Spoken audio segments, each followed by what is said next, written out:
10 milyong piso ang patong sa ulo ng negosyanteng si Atong Ang na pinaaresto kaugnay sa pagkawala ng 19 na sabungero sa Santa Cruz, Laguna. Bukod sa pagiging #1 most wanted sa buong bansa, armado at mapanganib din ang turing ng DILG kay Ang, kaya pinakansela na ang mga rehistro ng kanyang mga armas. Humiling na rin ang PNP sa Interpol ng red notice laban kay Ang, gayon din ang whole departure order mula sa DOJ para sa binansagang pugante. Nakatutok si Chino Gaston. Hindi lang basta most wanted sa buong bansa ang turing ngayon sa negosyanteng si Atong Ang ng Department of Interior and Local Government.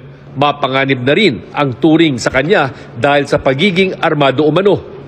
Siguro may ituturing natin na #1 most wanted sa buong Pilipinas ngayon. He is accused of killing maybe about 100 missing sabongeros. And he is considered armed and dangerous. Dahil nga itinuturing na armed and dangerous, ipinagpapalagay ng mga otoridad na handang gumamit ng dahas ang negosyante at mga banday nito, kaya posibleng pahirapan ang pag-aresto. We have to assume na delikado siya. Tandaan nyo yung taon to, may niti ng ulo nito. Minsan sa isang sabungan, congressman, sinampal niya. He has violent tendencies. Ang pagkuha ng baril ay sa ganong karaming pera, madali para sa kanya yan. At madali siya kumuha ng mga security na bibili niya kalang loyalty. Pinag-iingat ng PNP tracker teams at pinakansila na rin ang 6 na registered firearms ng negosyante.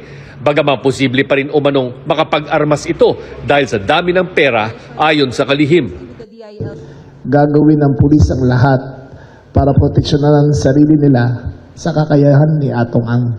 Wala pong extrajudicial killing na plano ang PNP. Mag-iingat lang po ang ating mga kawal na hindi sila masaktan. Pinatungan na rin ng kagawaran ng ulo ni Ang ng 10 milyong pisong pabuya. Kapalit yan ng anumang impormasyong magreresulta sa pagkadakip sa kanya. Sa gitna ng mga kasong hinaharap, kaugnay pa lang ng 19 na sabongerong nawawala sa Santa Cruz, Laguna. Sa ngayon, bigo ang PNP CIDG na mahanap si Ang sa 4 na mga properties nito sa Metro Manila at Calabarzon. Sunod na pupuntahan ang ilang pang properties ni Ang sa Visayas.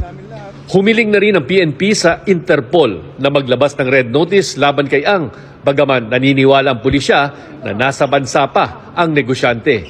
Hiniling na rin ng PNP sa DOJ at Bureau of Immigration na maglabas ng whole departure order. In case na